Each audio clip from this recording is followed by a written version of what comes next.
We are live. It's me, Curly, here with Jason Inky from Studio Culture. Eh. And why is your audio not coming through? Oh my gosh, what the heck? You're not hearing me? Now we hear you. There you go. Wait, you did? Hold on. What's going on with that? For a second, we had you. This is what happens when you uh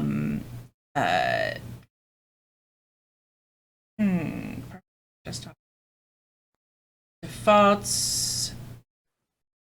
Hit me again, Jason. Keep Yo. talking. Hello, hello. Hey, there you are. Hey, You're am I in now. there? Hopefully you're all Yes. hearing me loud and clear. I know we're on the opposite sides of the world. Powers of the internet doing their thing. Look at this How's everyone wonderful doing? group of people I we know, I have can here. already see. Oh, we got our good buddy Echo Maddox, my man. Yes, Eric. HK Sage, Corax. What's up, guys? Fantastic. They can hear Good to you. see They yous can locking hear me. in. You get to hear our lovely voices for a while. Yeah, I'm Very turning Jason up. contrasting accents. Yes, extremely contrasting. Now, see, once again, I don't feel like I have an accent, although legitimately, I heard this expression once and I thought it was so good, and I can't believe I'd never heard it before. A1 Voodoo from Escape Velocity Official calls it the Generican accent. The And I'm like, generic that's classic. me because I was born in Southern California. I've lived in the Midwest, the Pacific Northwest, and Texas the longest, but apparently never entirely picked it up. So, yeah. So, Well, guys, to I'm me, super. To me, you have a very strong accent, Well, and of I course, probably have a very strong accent to you. as do you, as do you. Yeah. But let me tell you something, man. Yep. Australia, I love y'all's accent, but what I love even more is your slang. Yeah. Totally. I defy any nation on earth, any people group, any language to Yeah. have better slang Oh yeah. than you guys. We're very good at abbreviating words and just putting the letter O on the end of them. You know, so it's like Jono, Maiko. Yeah. Put an O on No, the end of it, you can call yourself an Aussie. The one I really love is Yana. Spruce. Correct. Because Yana Spruce, can mate. either be yes or no. Yana, mate. Like, yeah, nah. I know. That actually drives me insane. Yeah, nah. love it. Yeah, that's I so love Aussie it. though. Like heaps of people, you ask them a question. Oh yeah, nah. It's like, which one is it? Is it yes or is it no? It depends. It's like Yeah. shalom or aloha. Like, Yeah, true. Hello and you goodbye. got to follow the context clues. Absolutely. No mutex. I can't let go of y'all, but I have seen Brits use y'all. I've heard Brits use y'all. Yeah, So, right. I mean, that makes me feel very accomplished. Honestly, like, Yeah, we don't. we're we not don't all like. crazy. We adopt a lot of Americanism in Australia, as Mhm. far as I guess culture goes, Mhm. but not. I wouldn't say a lot of the like words and your slang. We don't adopt like. I wouldn't know a Because single your person slang is that would go better. y'all. Yeah, but we're Wait, very. so what's your plural for like a group of people plural? Like, We could just say like, I don't know, like a gang, but that's a little bit kind of. but like if you Gangster, walk isn't into it? the room, if you walk into Yeah. a room Oh yeah, and we you just want to say, greet everyone there. "G'day, guys." Okay, guys. Yeah. So California, it was guys is, too. guys is kind of a, like I use it actually quite a lot when I think about it now. Even at work, you get people coming in, male and female. It's, hey guys, how you going? Like it's just kind of like, Same. yeah, that's our Same. thing, I guess. Yeah, Yeah, Yeah. it's non-gendered for me yeah, totally. entirely. Okay, so we should tell everybody who we are Yeah, as we get Cool, started on this. 5 minutes in, everyone here. Uh, so yeah, I'm Curly, and this is contrary to what it may appear. This is actually my show. Yeah. We're up to almost 40 interviews now. Wow. I think. Yeah. Yeah, I used to do it weekly, but it's a lot. Like I love Oh, it it, would be. but it's a lot of Yeah. work. So yeah, It is a lot of I'm work, yeah. Curly. I'm a producer, I'm a DJ. I love talking to people, I love learning about them. So now, Excellent. at least once a month, I get somebody on who I think is interesting and would be fun to talk to. And we sit here and we chat. Yeah. So it's almost 2 years. Next month will be 2 years Wow. since my first interview, which was like my third stream, maybe. The other ones were just like test runs. So with me tonight is, well, tonight for me, Friday morning for Friday Future morning. Man over here is the one Yes. and only Jason Inke. Hey, hey. He is one of the founders of Studio Culture, which is really Yes. cool Yeah. collective of DJs that want to push the sound and culture and Yeah. positivity Of of music. drum and bass music. And so I'm super excited to have him here. So Jason, like one of the things that's been really interesting to me over the course of all of these interviews is Yeah. like when I started, I would see these streamers on Twitch and they would, just say like random things you'd pick up on and I'd be like, "Man, I want to know more about that. I want to know more about that." And it's funny because it turns out that no matter where people are from, what country, what part of the world, everyone has such a common story about Yeah. how Oh, they found the music, what it was like, what it felt like, absolutely. and like shockingly, like the UK has been completely fascinated with the US guests and like learning about Yeah, what it good. was Yeah. like over here. And I'm dying to know what your experience in Australia has been. Like Yeah. the person I know the most about and have heard the most about from their Yep. experiences is El Hornet. Oh, So sure. I've got a funny story about him that I will tell you guys as well. awesome, awesome. Yeah. Okay, so yeah, he got me into Twitch. Well, my best friends were like, "Hey, you got to come on Twitch. El Hornet is playing." This was like very early in the pandemic. He'd been streaming for like a couple of months. It was, I think, April maybe. Hornet's Nest. And yes, and man, it was so cool. Like, first of all, I was expecting what I like to call angry robot music, which was like dominating in the 2000s, just this like super aggressive, very like rock and roll, like metal kind of influenced music that was Absolutely, just yeah. like I thought it had a place, but it really dominated things in Texas and was really frustrating for me at that time. So that's what I was expecting. That is not what I got, and I'm so happy to say that. Yeah. But so yeah, we can blame him for just about everything. But yeah, tell us about you Yeah, a little cool. bit, and then yeah, tell us your Hornet story before we go a little Yeah. deeper. We'll big Well, him yeah, up like he let's- needs more bigging I'll up. start back a little further. Yes, Like yes. before we get to the Hornet stuff, because that's kind of part of, I guess, my little evolution and my progress into this scene and this music, I guess. So Awesome. I wanted to cast like it's been interesting because obviously we've talked about doing this for just for the last couple of weeks, and it wasn't until probably 2 or 3 days that I sort of started really thinking back, trying to put dates into place, because I'm going back to like my drum and bass, I suppose, career, not really career, but my drum and bass experience started in the late 90s. So, but then I thought, hang on a minute, I've got to go back a bit further than that, because for me, like I've always, like I'm going back to probably the 80s now, late 80s. We're talking, I was really immersed in hip hop. So loved the old Eazy-E, Ice Cube, NWA, like all that real gangster rap. And Yeah, what I would do look at you. is, yeah, big white boy here. from But this is- deep in the hoods of what you in the hoods of Adelaide is Southern that? Adelaide. Yeah.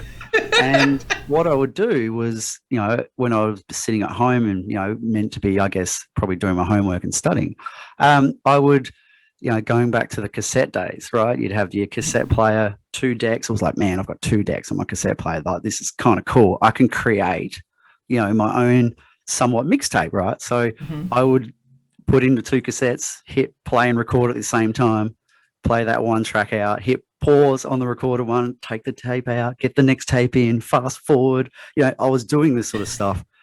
And like I said, it wasn't until just recently that I thought, hang on a minute, like this is kind of where maybe this whole, passion of mixing music really probably began without me even realizing. Like I was, making these tapes that I would just play in at home or in my car, or my parents' car while we're driving, which they hated with all the swear words.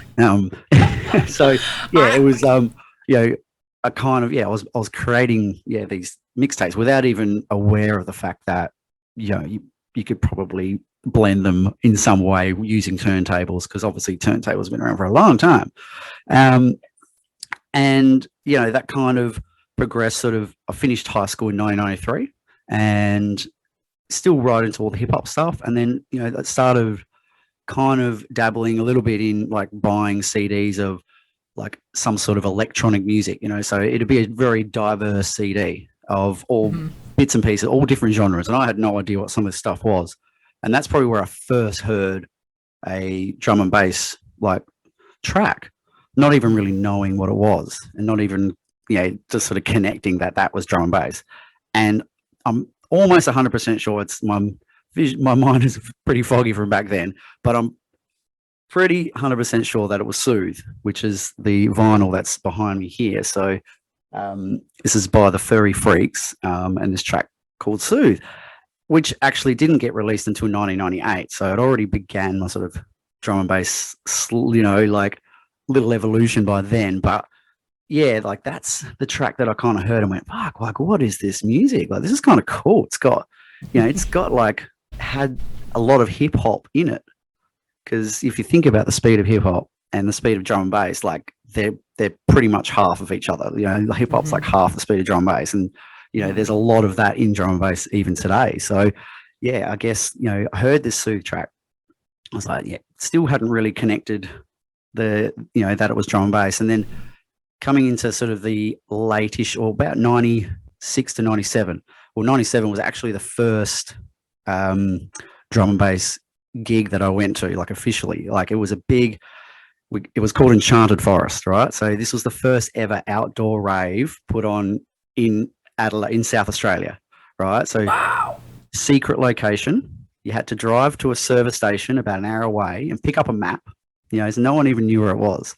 Pick up the map, which gave you, like a step-by-step instructions. Like it wasn't a printed out Google map as we would know it today. It was like turn left at such and such street, drive for 1 kilometer, turn right, so, and it led us into the foothills of the Adelaide Hill. Like I'm talking probably 2 hours from where I am now. And it was just this in the middle of this forest, and it was a like a we call YMCA camp. So like, sort of scout camps, I think maybe is what you would call them.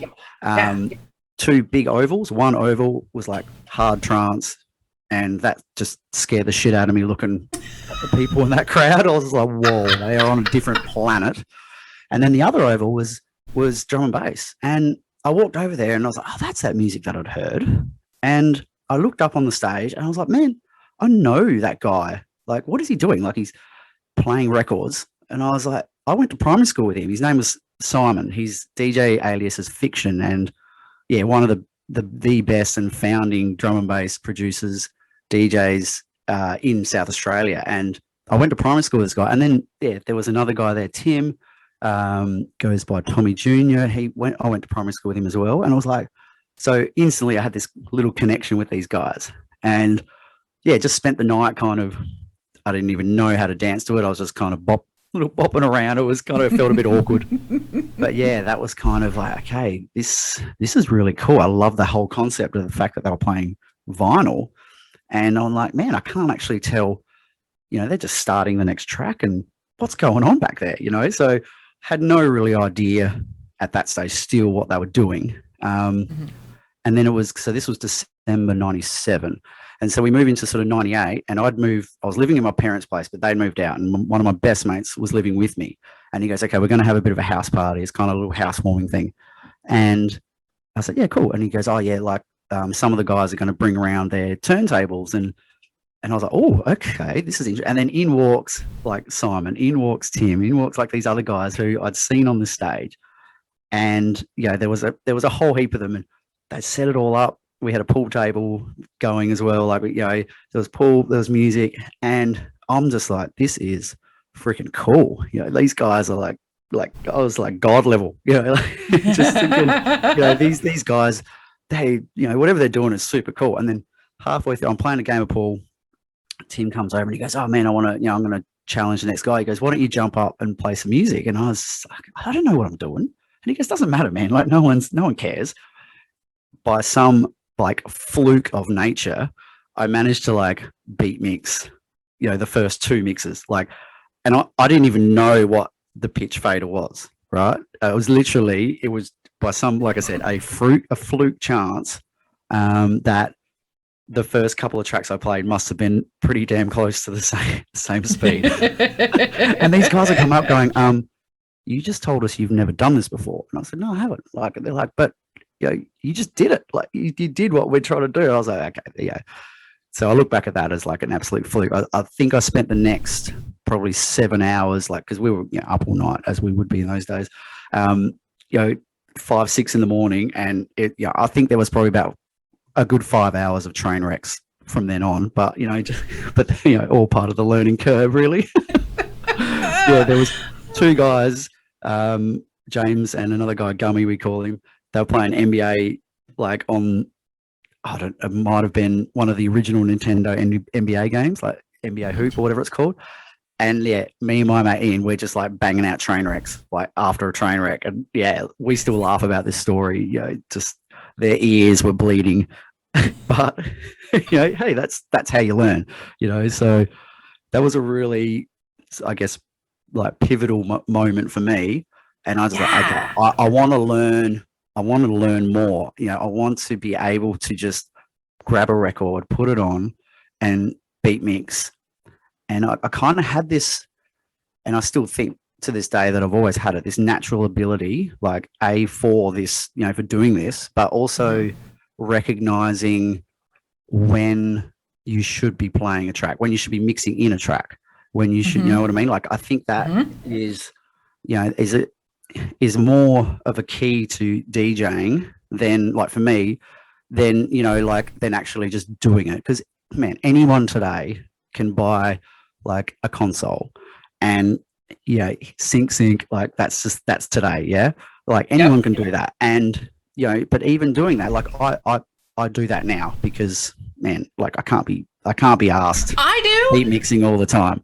I knew I loved you. That frees up more time for me to make things precise. And that's, for me, like, if I move forward a long way now, is like to today is I have this ability to just kind of know when the track is ready for the next track to be, mixed into. And that's, I think, a big key. And that's kind of what I would do back in those early days was I just, like I had this natural ability to just like, okay, that track I know that's starting to break down in a way. So this would be probably a good time to build it back up and, and like layer another tune over top of it, so. Right.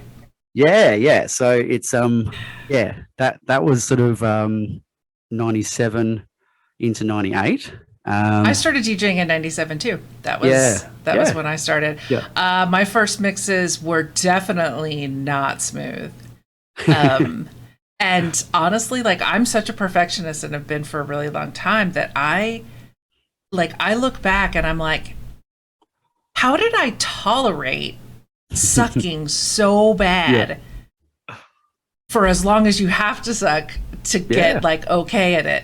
And I can't, like, it shocks me like every time, but like, oh my God, when I first put those headphones on and I'm like, I know I'm supposed to hear the record that's on cue in this year and the one that's playing in this year, and I feel like someone has spun me around. Like, I don't know what's happening. I don't know which end is up.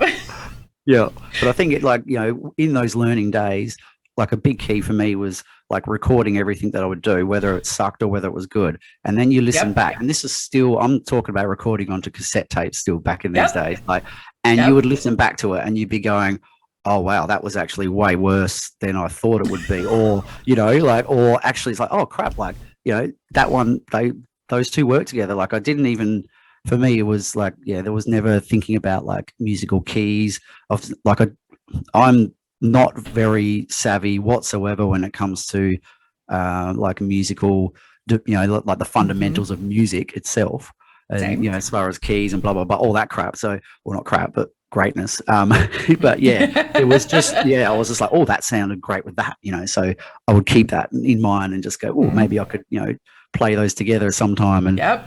yeah, and then like I was just like, man, I literally would come home from work at that time and just straight on the turntables and just kind of hone these skills. And yeah, like I think we had that luxury of learning how to do what we do on vinyl and learn how to actually beat mix. And that I don't feel as guilty now hitting a sync button because Here's not the that thing. I should. Like, anybody can learn how to beat match, especially today. Yeah. And honestly, that is not a flex. Like, beat matching is the bare minimum. Like, it is the bar. Like, the literally, like, it's it's literally the bare minimum. And anyone who thinks that that someone can hit a sync button and suddenly be a good DJ doesn't understand DJing. Oh, like, I tell you what, I go to town like on all the internet YouTube DJs, and like you see these like no, not being any sort of sexual bias, but a lot of these like really attractive females who are DJing, and there was one the other day, she'd had like 70,000 plus listens on this mix of hers in like a day or whatever it was, and I played her mix for like 2 transitions, and I just wrote like, what the hell, like what do you, because you listen to the people what they're saying, like, this is amazing above, it's like, actually, like, there is no skill in what she's doing, but anyway, that's a whole other avenue of whatever. But like, I've talked to a friend of mine about this at length because it's such a contentious topic, and I will say, like, personality wise, I definitely do not shy away from contentious topics. Often wrong, but never in doubt. Like, I always have had strong opinions, but like, the thing about sync that cracks me up is, okay, so first of all, if you're going to use sync well, you even have to know how to drop the beat. Like, that's right. You have to know that the kick goes with the kick, and it needs to be the first kick, matching the first kick, not the second. No. You need to understand that there are phrases in music.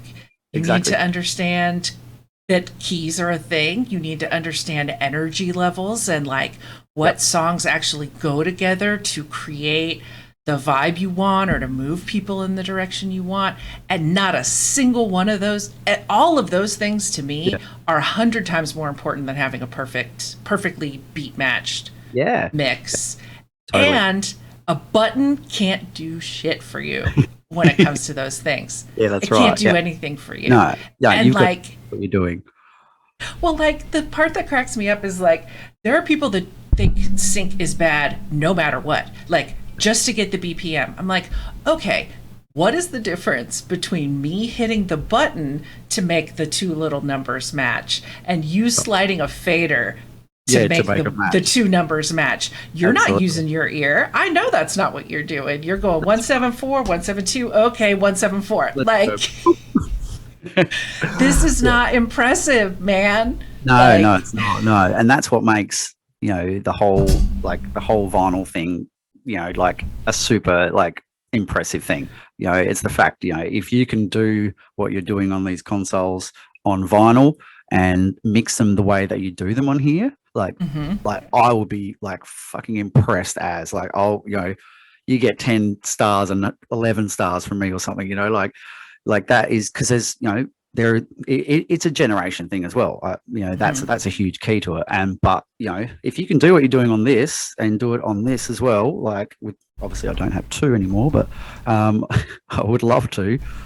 Need to get a bigger desk, but it's that is that's an impressive skill. And like, I will be the first person to say that DJing on my controller is a million times easier than vinyl. 100%. Like, without a doubt. First of all, you're talking about an analog medium, which means it's not going to keep, your pitch fader is not going to keep 100% perfect time, because we're talking about a physical thing that moves. Yeah. But also, so you're chasing a mix when you're on vinyl. It doesn't just lock in. No, that's right. it needs adjustment, it needs manipulation throughout, and there's a real physicality to vinyl. I don't have to be super sensitive on my controller to make adjustments, because that's the other thing. Even if you use a sync button, things don't always line up perfectly. No, they don't. No. So and then it's just like, I've got to like unsync it. And well, I've got to like, do some stuff. And sometimes your eyes will fool you. Like, it'll look like it's matched visually, but you have to use your ears still. But like with vinyl, you have to have such a gentle, light touch, either on the platter, or if you're a really good DJ, on the pitch fader. You don't even touch the record. We talked about Storm before we went on air. Her ability does not touch any of this. She mixes with the fader, and it is like uniquely special to watch. Marky does that a bit. If you want, like, I jump into his strings a little bit. He's always like, he's got his finger on the fader, and it's just, he very rarely touches his vinyl. It's just, it's like, that is pretty cool. Well, like, and with a track like, say, Warhead, for example, that was the worst tune ever to try and mix on vinyl, because that little drone is not forgiving at all. Like, you touch the slightest bit, which I loved. I've still got it. Such a great tune. I've got it in here. I've got it on orange vinyl somewhere. Oh man, it's such a great tune. Cool. Yeah. But I love you talking about, like, back in the day we had to record everything, and there was something really special about that, because absolutely. Like, I mix in key now mainly because it takes my way too big collection of music, and like it'll narrow my options for me a little bit, which I kind of need. Sure. Yep. But back in the day, we didn't have that. We just did what worked. And like, one of my favorite one of my favorite blends of all time is Warhead and LK. Yeah. Oh yeah, cool. They should not work. According to Mixed in Key, they should not work. In the intro. And they work so well.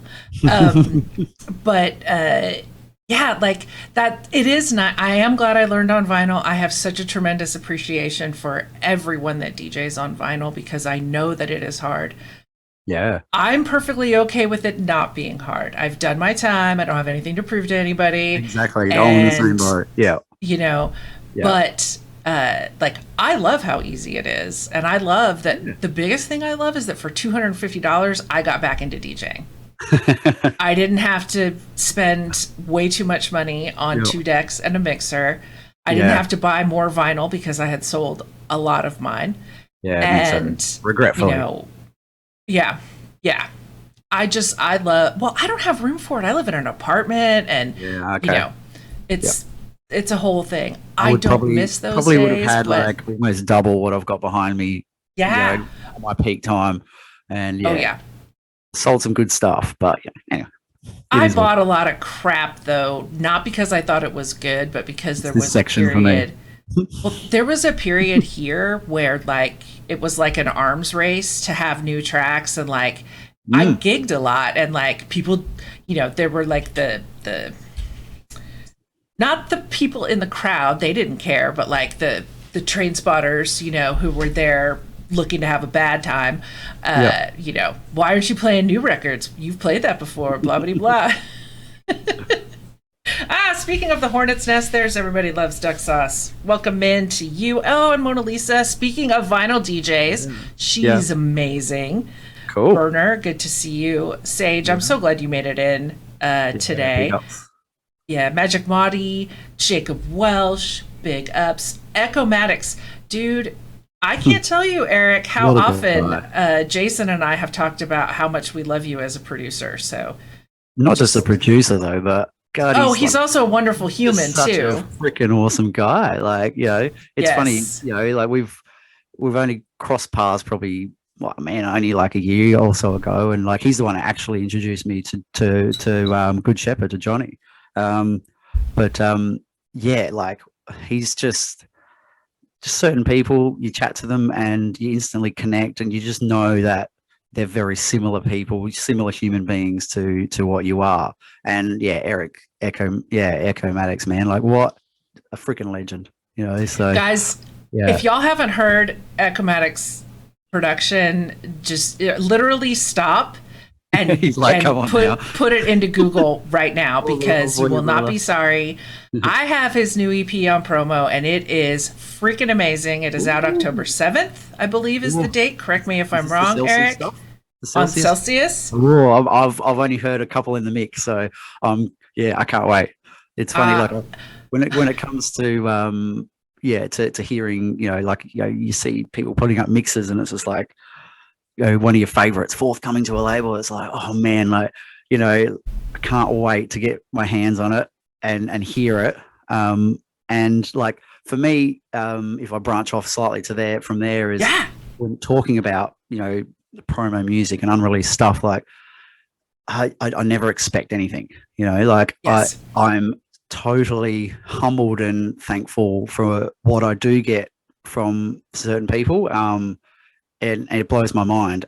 But I would love to also just buy it and, you know, support them by Yes. purchasing their music as well. But you know, these guys like Eric especially, he's just like, nah, mate, like here's my tunes, you know, like play them, and I bet, you know, I would equally love to just buy them as well. You know, if that's put some money, you know, into back into them, because you know, there's a lot of work that goes into what these producers are doing, and I'm just talking, you know, like years of work. Yes. Yeah, and for them to just go, here you go.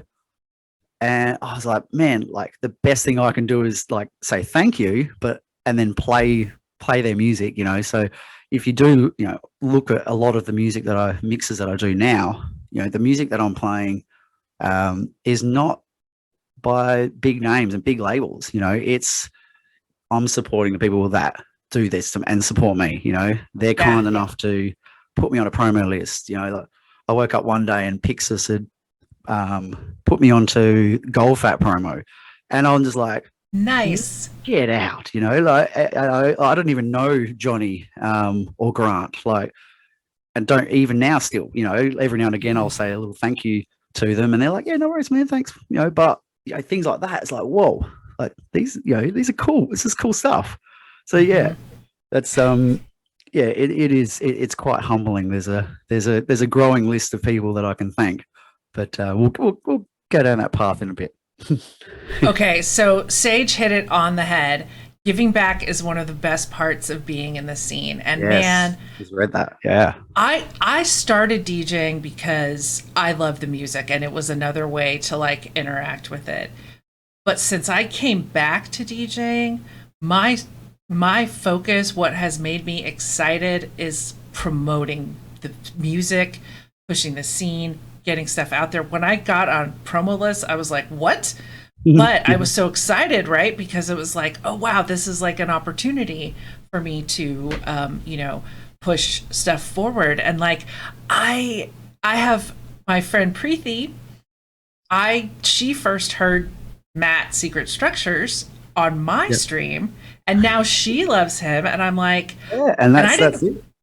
I didn't set out to like get to a point where I was playing mostly music by people that I knew, but that's sort of how it's happened, because that's what I tend to be focusing on right now, Yep. right? Is like, oh wow, this is like, if I have stuff in my collection and some of it is and all of it is great, but this great stuff is made by people who I actually really know and really like, I Yep. just gravitate, Absolutely. Yeah. toward that. And it's amazing. Yes, prop motion. It's awesome to be able to play your friend's tune. Yeah, it is. And that, like, by just, yeah, you know, I call these people friends. You know, we Mhm. don't talk, like, you know, like there's been no face to face, nothing, but like I can like totally call them friends, and it brings a smile to my face when I drop one of their tracks. You know, I think my last mix, like I rewound that Echo Maddox ID tune, you know, that, You oh my did. God. You Like did. That was what such a a great track. Like, mix, I've by the actually way. I've got goosebumps just thinking about the tune right now. That's what you do It's to me, Eric. when I know when we were talking about Eric and you were talking about people sending you tunes, that's the track that immediately popped into my Yeah. head, was like, Yeah. I have that. I Now, actually I have it because I knew I was going to be playing where, and Ian and Adam were very likely to be in the chat listening. And I was like, hey, I'd Yeah. like to be able to play him some stuff that nobody has signed, you know, Yeah. if you want me to do that. But regardless, he hasn't asked me to delete it. So I still have it. I actually asked him for it. Like I said before, I don't ask, but I actually just said that track because he played it in a mix. He did I think it was on the Pure Liquid channel, I reckon it was, and he dropped, and it was in there, and I literally skipped straight to that track before I even played the whole mix, and just went, and I'm like, oh my god! Then I went back and played the mix, which it was dope. For a guy who says he's not a DJ, he can DJ. But yeah, and then I sent him a message. I'm like, you know that track? Any chance I could have it? And I know, like without a hesitation, he would be like, no worries. But I still, it's still for me. It's like I don't really want to ask, but I wanted that track. Well, and I guess we're gonna just chase Eric away because since we're talking about him, I'm just going to use him as an example. This is another thing that makes it so awesome to play my friends' tracks is that, like, I have these people who I respect so much as producers, who I love so much as people, and they will listen to my garbage tracks as a brand new DJ and will give me feedback on it, support, encouragement, and Eric does that. Like Eric will send me some works in progress and they're amazing. And then my little my little trash I sent to him, and he's so good about feedback and the help. Honestly, like I don't know. At some point I've got to collab with him so he can show me what he does, because I want to make music like he's making. His vibe is he played some stuff for me, and it was it was kind of this like darker, moody sound, and I was like, you need to lean into this. Like, you need to lean into this. This is where you need to go. Not that I'm like taking some credit or whatever, but like what he's doing is like setting my heart on fire. Cool, like absolutely. Yeah, so good. Thank you, Eric. Thank you, Pro Promotion. You guys are nice. It's just turning into nice. Eric appreciation tap. Yes. But there's so many too that we could appreciate. So many. Yeah. Like I've got a bit of a Word doc of list of producers to play in all mixes, labels to play, and the list it's getting a little out of control. But it's but that's it's what it's all about. And like for me as a DJ now, I'll play a track if it's not signed, not mastered, but like if it sounds cool, just play it. Like it doesn't have to be like amazing quality or what. Like if it's got a bit of a vibe and it makes me go cool, I'll play it. Like, man, well, and I'll tell you, like, I know you don't produce, but I'll tell you, like, I'm so glad I DJ'd before I started producing, because it really does help. Because making a track is almost like crafting a set in a way, because like, yes, there's all the technical stuff, right? Yeah. But if you don't have the vibe, if it doesn't tell a story, if it doesn't have progression and movement, absolutely, yeah, it's not very interesting. And yeah. And that's the stuff you can't teach, right? Like you have, it takes exactly lots of practice and totally. work. Yeah. Okay, so I love your story about how you started DJing. I think that's fantastic. Yep. I love how you found the scene. That's amazing. I'm so glad you mentioned the mixtape too, because I hadn't thought about the fact that the first time I really heard electronic music, I graduated high school in 93, which I don't know how we both did it at the same time when you're 2 years younger than me. Genius over there. Oh, but don't know. I didn't graduate with flying colors. But like I was really into like that Seattle, like, grunge, like Lollapalooza-ish kind of sound. Yep. And when I went to college, one of my friends from high school was the same school as me, and he gave me this mixtape in like the fall of 94, and it was like The Orb and I think some Aphex Twin and just like a lot of different electronic stuff. And I was like, this is cool. And then I heard about raves, and yeah, second rave I ever went to was all jungle, and that was it. It was done. Yeah, yeah. It was over for me. Never. With the jungle stuff, I like obviously I got a pretty nice collection of those jungle tunes, which I did that mix on the Good Friday sessions.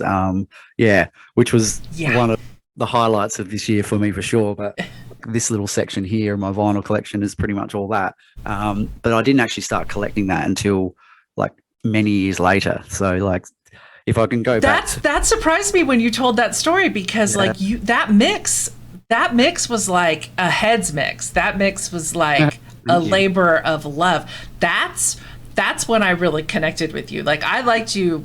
Like I liked you. We'd had an interaction, but that was like, oh man, we're best friends now. Like, yeah. And I just literally started because obviously all that stuff had long been released, so it was just hunting for it online. I've got the whole like the Moving Shadow collection that makes the big Moving Shadow logo. I spent a lot of money, and I've got all 9. Right, so wow. One day I might mount it somewhere in here, and but yeah, a couple of those are really hard to get, and I like without hesitation, paid like I think a couple of $100 I think for one of them because they are that hard to find. So do you have to get them shipped too? Because like in the US, we can find that stuff, but it costs as much to ship it over here from the UK as it does to actually buy the record. I think these were eBay purchases, I reckon, back when a lot of vinyl was on eBay. Probably around like I'm not sure when Discog started, but yeah. It might have been a little purchase or two on there. So, but it was funny when I was looking through my records last night and just trying to find a couple that I'll mention in a minute. I found the very first record I purchased. Okay, this is going to make you laugh. This is far from anything that's electronic music. If I can find the date on here of release, it would be. All right, so this is 1980. My first personal, I can even remember my brother bought the Billy Joel album at the same time, and I bought by the Angels, Dogs Are Talking. I don't know if you can see it. I can. I love the art. Bit hard to see, but I've never heard of this. So this is how small this vinyl is if you were to compare to today. That's a 7-inch, right? It is a 7-inch record. And then I can even still remember playing it on my parents' turntable and going, oh, I reckon I know how they make that scratching sound, right? And just what I would do is just go with the needle. Oh my God, against the grooves. So I can't actually play it because it is completely scratched to shit. Because I thought it's got to be how they're making that like whoop, whoop, whoop, whoop noise. But yeah, I realized that wasn't the case. But okay, so my first, I've still got it. My first record I bought shortly after I started listening to electronic music. It was, believe it or not, the Bucketheads' The Bomb. Oh. Yes, pizzas swirling through my mind. And I only found out recently, like probably in the last 2 years, that that track samples a Chicago track. I had no idea. None. Yeah, right. Yeah, really cool. Yeah, okay, Mona Lisa says it's cheaper to buy from the Netherlands than it is from the UK. So she's been buying from Netherlands distributors. Yeah, right. Big up the Netherlands, because a friend of mine got me on the Triple Vision distribution list, and that's basically where all my music comes from now. Like, such a great. Is that's where all the Focus stuff and all that comes out on, or like through that? So it's Focus, Celsius, blah blah blah, all of their Influenza, all of their stuff, and then what's the other one? Oh my God, why can't I remember the other one? That's so good. Wow. Tell you now I feel like an idiot. But yeah, very good. uh, very good artists and music. Liquidity is out of the Netherlands, I think, Oh, and yeah. Nice. yeah. So okay, so I love all of this. This makes me so happy. So I can. tell me about I'll tell tell me you a few about when you stories if you started like. DJing. Sorry. Yeah. Yeah. Let's. Yeah. I was going to say I can tell you a couple of old stories if you like. Yeah. So yeah, tell me some old stories, and I also want to hear about when you started like gigging out and Yeah, what for that was sure. like. Okay, so Yeah. um, this, yeah, all like as I mentioned before, flows on from that going to that gig, hearing my mates play in my house, right, and then learning, all the fundamentals, etc.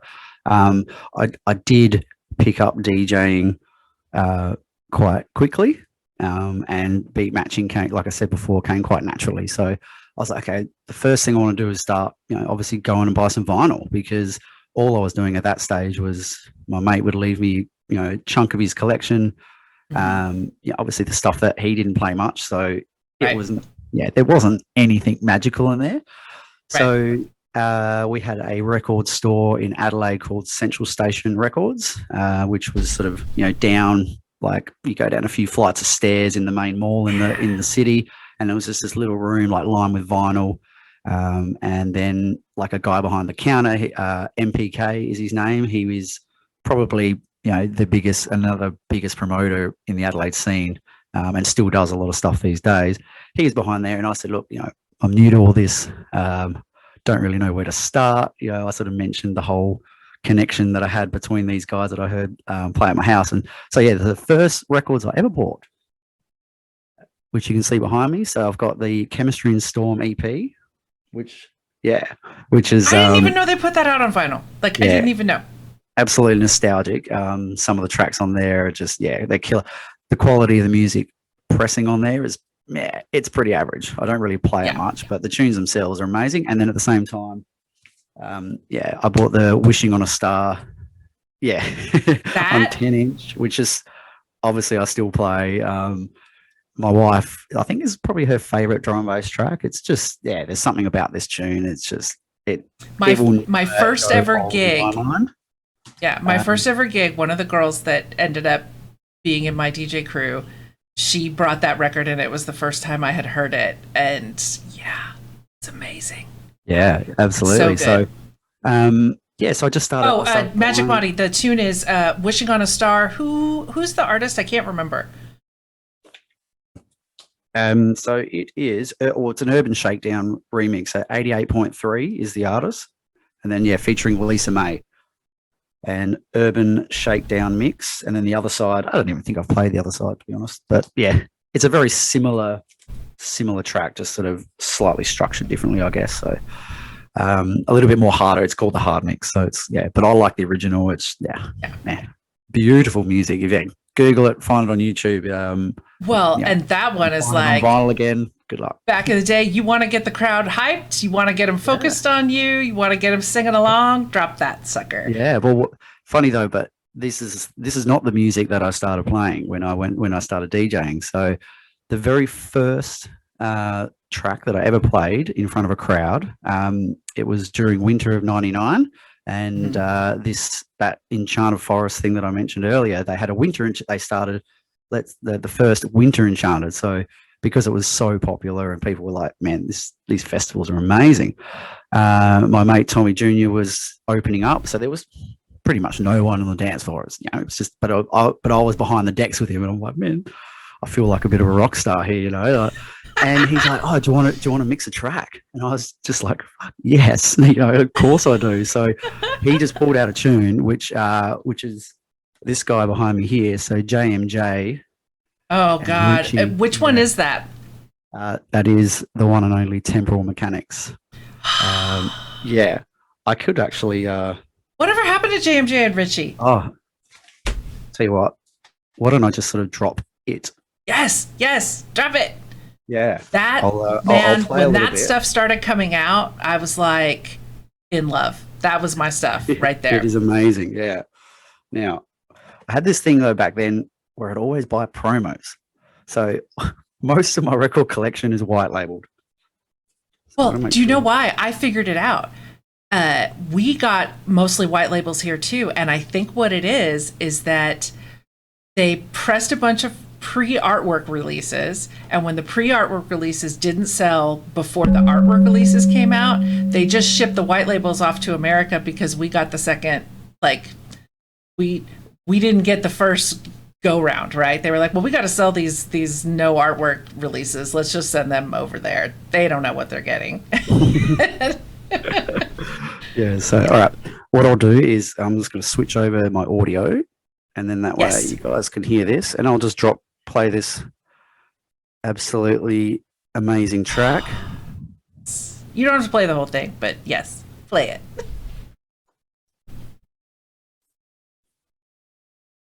Come through? No, No? I can hear you, but not the record.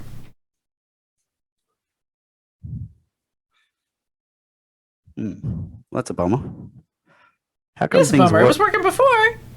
Oh, I know what I did. I changed the microphone. This is live, folks. This is what we want. Yeah. All right, here we go.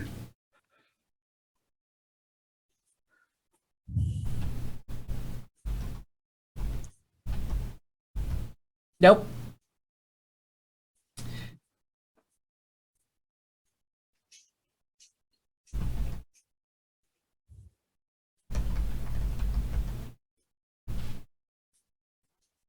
Nope. Got nothing. Dang it. Womp womp. What a bummer. Yeah, like Mona Lisa said, Anyway, it's super low. Like That's there's a bummer. yeah. That, everyone who's listening, that totally worked when we did a sound check before. It really did. It really did work. In fact, it was don't know what almost I too loud.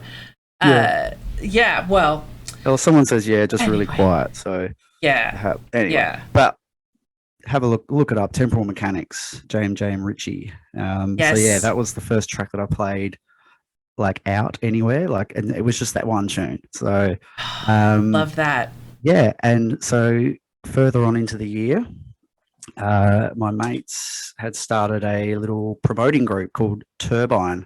So 3 close friends of mine, and they said, we want you to play at one of our gigs. So the music that I was buying was very hard dance floor, dark, end of night type of stuff. So I kind of become this guy, moving forward from there, who would just play the closing sets, like, because this, lots of big dark sounds. So the first gig, right, was, like I said, 99, which featured the first ever appearance in Adelaide of Pendulum, El Hornet, which was pretty cool. And so it was a DJ set? Yeah, DJ set, all vinyl. Followed by Optical back-to-back with Bulletproof from New Zealand. I don't know if you're aware of Bulletproof, but Optical, Nice. man, like literally goosebumps just covered me then. And then little old Jace would play after Optical and Bulletproof. And it was quite funny. There's 2 funny stories that come out. It's the first one being the day before the gig. El Hornet was sitting at mate's house. El Hornet gets a phone call from 31 Records to say, we're going to sign the vault, right? So this is literally happening in front of us. And we're like, what the hell? And I hadn't actually heard the track, I don't think, then, until that night, of course. So that was a pretty cool, like, thing to remember, like, thing to happen in front of you. And his reaction was just priceless, like, oh my God, I would love to see that. It was pretty, and this is definitely not an El Hornet that looks like El Hornet today. This is little chubby, like, very young El Hornet. Didn't he have like kind of a skater haircut too? Yeah, sort of. Yeah, had this sort of skate long hair, and he was a funny guy.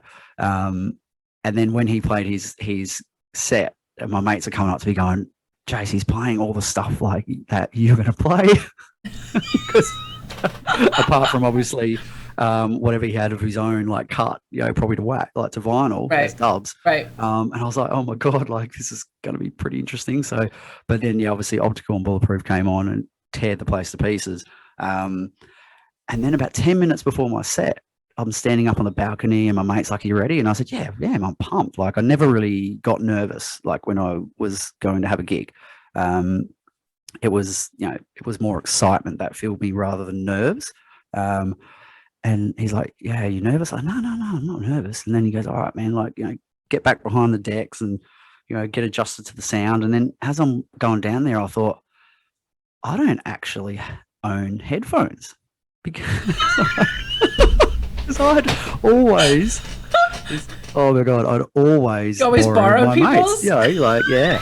I was like, oh my God, like this is so, here's me. This is getting within several minutes of I'm meant to start, and I'm scampering around because the place is pumping, and I'm trying to find, a couple of my mates who I thought might have headphones on them, So Oh my God. it wasn't until literally about in the minute or so before I started, this guy comes up and he's just like, "Oh, I've got some headphones, you can borrow if you like."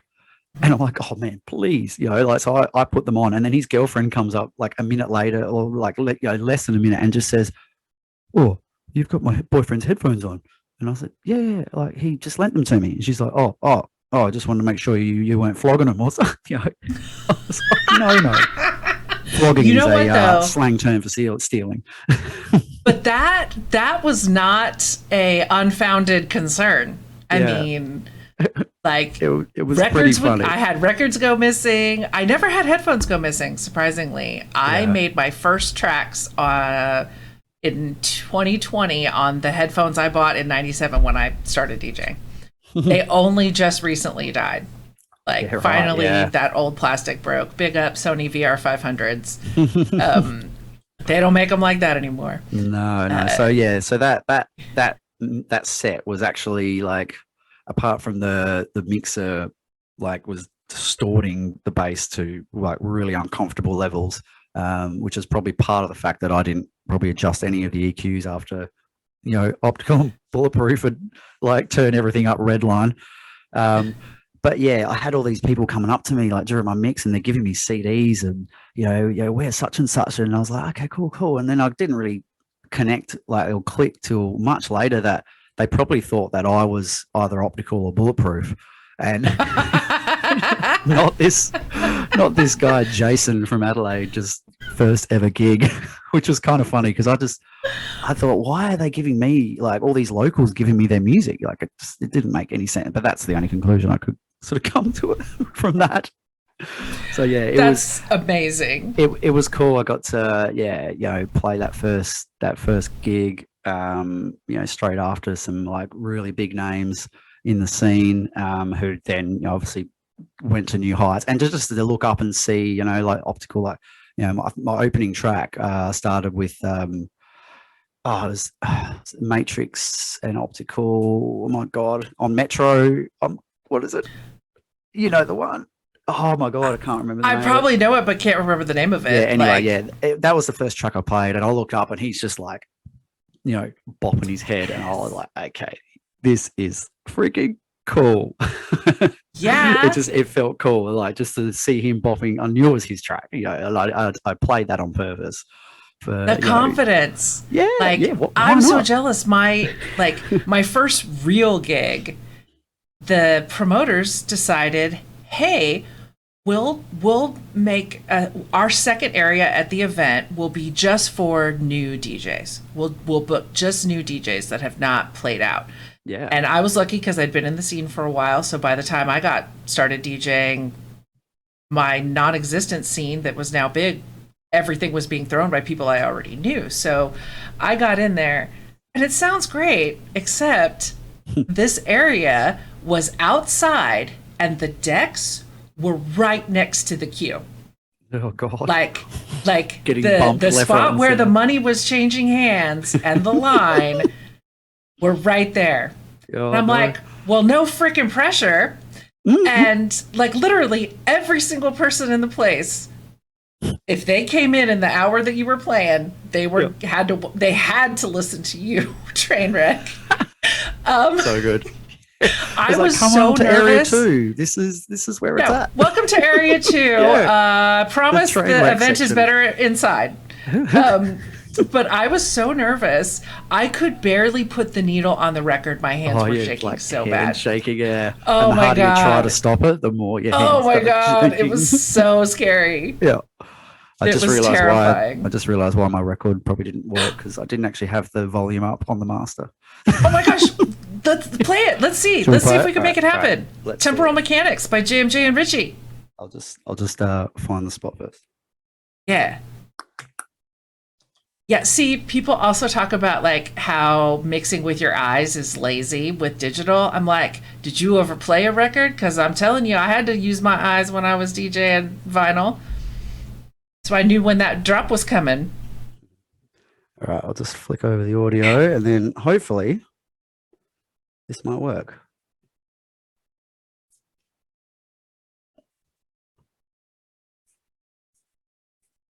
Ah, nope, nothing. Dang it. Oh well. Yeah. Some Oh, things. Monty, you have your first paid gig coming up in a month. That's awesome. I can't remember if they paid us. I don't know, and I didn't care back then, so certainly not at my first gig. Um, Yeah, you I know, definitely Monty, definitely you've didn't get worked paid. really hard. I think you're going to be just fine. And here's the best. We'll see if Jason agrees, but this is the most important DJing advice, in my opinion, that you will ever get. Just That realized the is volume was down on there too. Anyway, again. no, I turned the volume down on the channel to turn the volume up on the master, but didn't turn the volume back up on the channel. But anyway, sorry to interrupt. We'll sort it out. No, all I'm saying is if when you make a mistake, because you're going to make a mistake, just move on. Like if your next track is a banger, nobody is going to care. I promise you that. Like, Absolutely. yeah. Part of Okay, the let's learning try it one more curve and time. part of the experience of doing it is making Yeah. mistakes.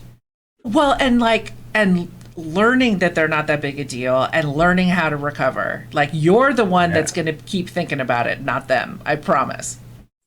Okay, this is last attempt. Okay, last chance. Mhm.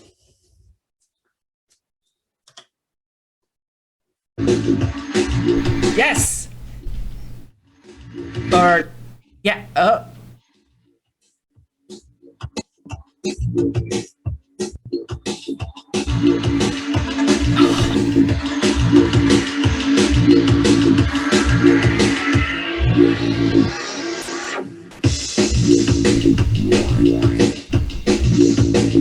What a tune! Oh. Goosebumps.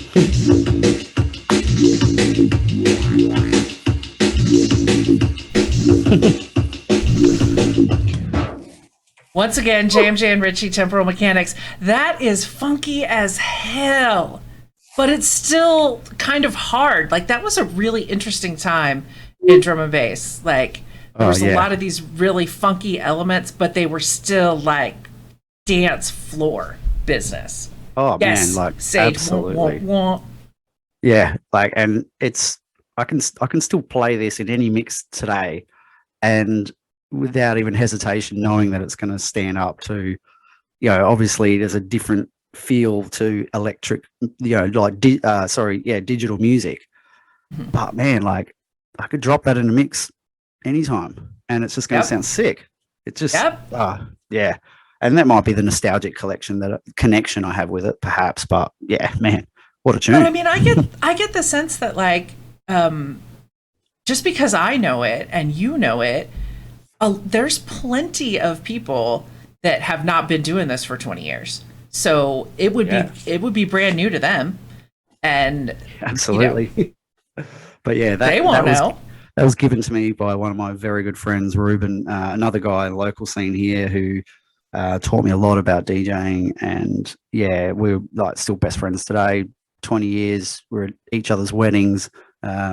He bought me that out of the blue one day, and yeah, it's never left that plastic sleeve. Yeah. I just mean that's another connection you can have with like just a piece of vinyl. Like it's deeper than that. And there's the visual, right? Like remembering Yeah. like what the sleeve looked like, Oh. what the image was, what did the label The look like. smell of vinyl. My And that's God. what Mona Lisa just said. I love smelling records. Oh, those brand new ones when they just kind of, they're almost slightly vacuum sealed when they first play, and you Yes. just kind of peel it off, and it's like, oh, the smell. It's like, man, it sounds good. It's like I can't wait to just, you put it on so delicately, and you try not to touch it too much, and Right. Right. and It then it has just no gets covered in fingerprints on it fingerprints. yet. Yeah, Like, and then it gets about 1,000 of them. right. So Yeah, let me ask you this: like, yeah, what was it like getting vinyl there in Adelaide? yeah. Well, back in this sort of, going into the early 2000s, the drum and bass scene here in Adelaide was pumping. We had, I could think of like maybe 4 record stores going at the same time.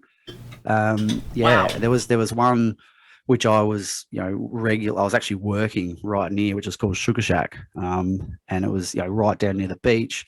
And I'd go in there on my lunch break, and John D John, I'm not sure if you know the name, but he's had a couple of Mm-mm. releases on Baseline, Simon Baseline's label. Yeah, he worked in there, and I'd rock up, and I bought the first copy of Bad Company Pulse, which came in, and like things like that. I would we would be there as these deliveries rocked up, and it was just like, there'd be 3 or 4 copies of everything, and you just try to fight for each one. And New record day. yeah, new God. record day, so good. So Yes. yeah, I guess back Yes. then, like our access to vinyl was like, for me, it felt like really good. It Mhm. didn't even, there was no online shopping. It was just go Yep. to these record shops and purchase this stuff. Like I got where is it? So 2 amazing records. So Dominator, the one and only Dominator. So Dominate it. yeah, God, that's such a and great then tune. Mentasm as well. So I bought these through Sugar Shack. They were $50 Nice. Australian each, and Whoa. I don't think I've probably played them, maybe like they were bought secondhand, but I reckon I've only Mhm. played them like a handful of times ever. They just sit on there. I know exactly where they Okay. are all the time. Now I have to ask, and I don't know why it popped into my head, but like one of Yeah. the records I really used to love was that I had. I think Dominator made me think of it. Was do you know Necessary Evil by Armand Van Helden? Yeah, yeah, of Like, course. Yeah. oh my God, what a tune! It's a saw. That's all it is. It's just a saw. Oh my Yeah. God, amazing tune. But Yeah. yeah, And so here, like, I can't believe how much access we had to vinyl considering the size of our scene. Because like yeah. I started buying records fairly early, but like in '95 when things started, like 50 people at a drum and bass jungle gig was a Yeah. lot. And that was dope, honestly. Like, I'm so glad to have been there for that and then watched it get up to, its peak. Yeah. There's something special about that, right? Like, Oh you're yeah, absolutely. You were you're there. junglist soldiers and nobody Yeah. else gets what you're doing. And You were there for the growth of it all. yeah, but expansion. oh God, I loved New Record Day. And yes, it was a race. Like, Yeah, who it could was, get there yeah. first? Who Yep. could have the best relationship with the guys there Yeah, and yeah. girls at the shop? So you could be like, can you set that aside for me?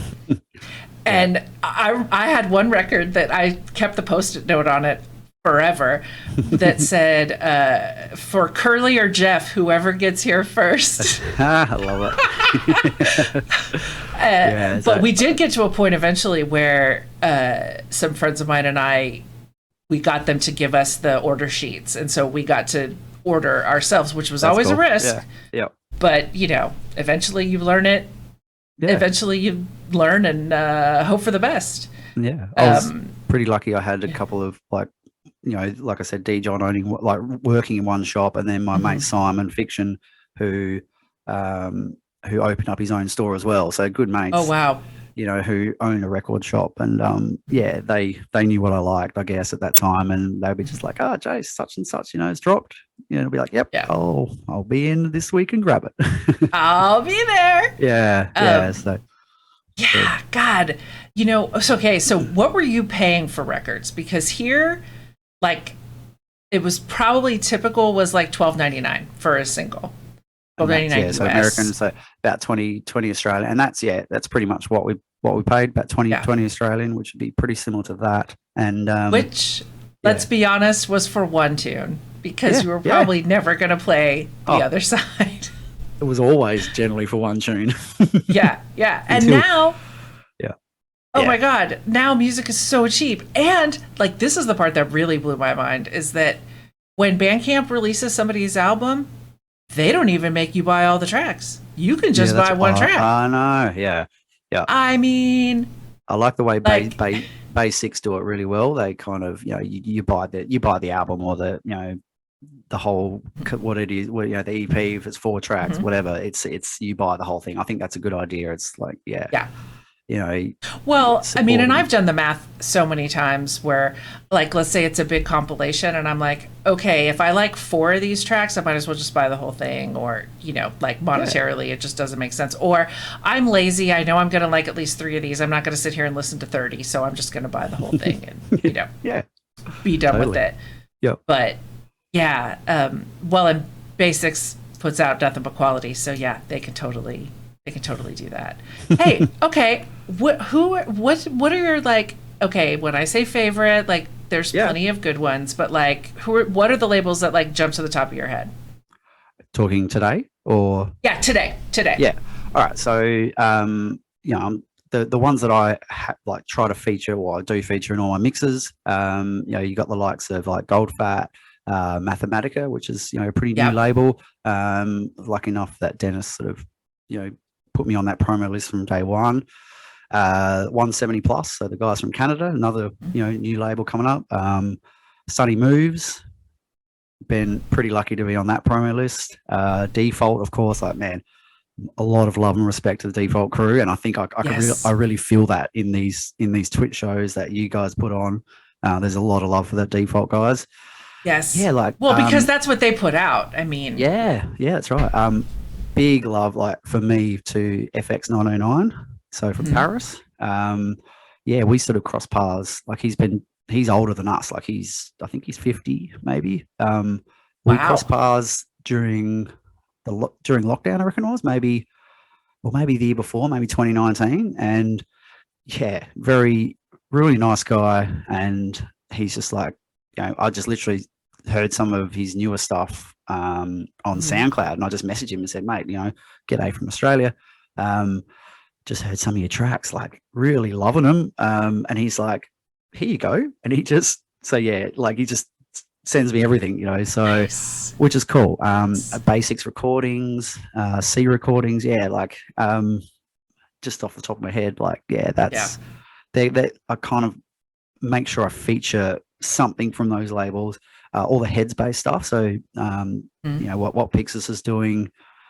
She's been super lovely with connecting me to a few of these labels. I think she Mhm. got me on Sunny Moves, definitely got me on Goldflat, and then I got the Headspace Volume 10 first release yesterday. I haven't actually looked. I've got probably about 10 promos I've got to look at sitting in my inbox. Northtown Records as well. Barty on the Buttons, if you know of him. I don't. Yeah. No, yeah. Oh man, have a look at his. There's something from his label in all my mixes as well. Okay. He did this really cool, slightly dark bootleg of Lionel Richie's "Hello," which I've had in a couple of my. Yeah, have a listen. Okay. I think he's You giving got it out me. for free on SoundCloud, but it's got the Nice. "Hello, is it me you're looking for?" It's got the vocal, but then it's got this, like, real simple. He's got this, like, knack for making music appear simple, but obviously isn't, and I think that's another big key to, I guess, if you're a producer, is not overdoing it and not making too much complication in the sound, and just making it sound clear, but everything is where you need it to be without thinking about it, kind of thing. Mhm. Yeah. Mhm. So, Yeah. and then there's a whole bunch, like, there's a few local producers, DT3, who's been around for as long as I have. He's music he makes is amazing. A bit of a up and coming, I guess, producer, but again, as long as I've been around. Villain and Metaphysics. He had Mhm. something come out not too long ago on the Headspace 9, I reckon it was. But yeah, there's a couple of local guys who are, Mhm. I dig, and there's plenty of Nice. just individual artists that I try and feature as well. Like Yes. that. Again, it goes back to what we are talking about before about showing support. And Yep. yeah, like if they're sending me their music, man, I'm going to play it. Whether it's like I said, whether it's finished or not, it's if I'm vibing it, you're going to hear it. Good night, everybody. Loves duck sauce. Thank you so much for hanging out. Have a good sleep. Really appreciate you being here. Everyone who is leaving. Yeah, I have to be careful because I sent Secret Structures a work in progress and he played it. And I was like, that's not ready yet.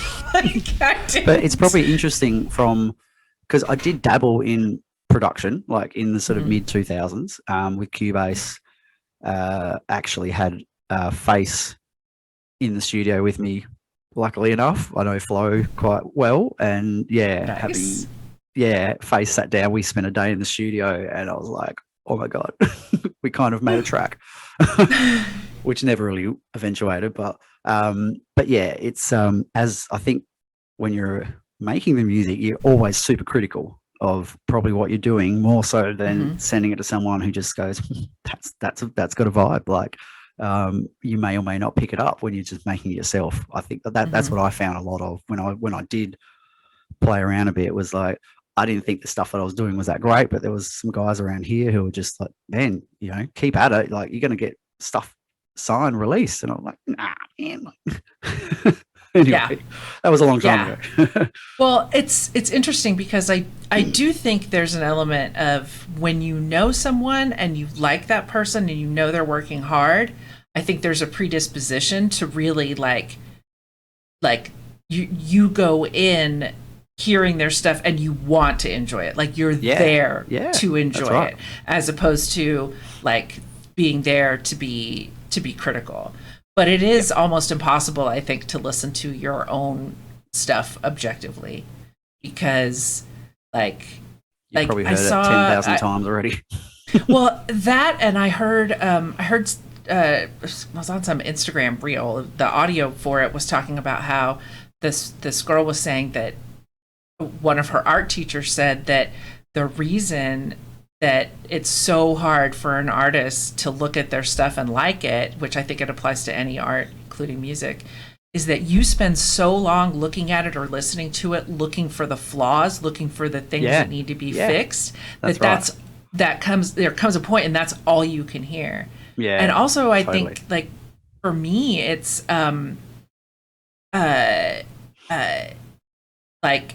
it becomes hard to hear the whole instead of the parts.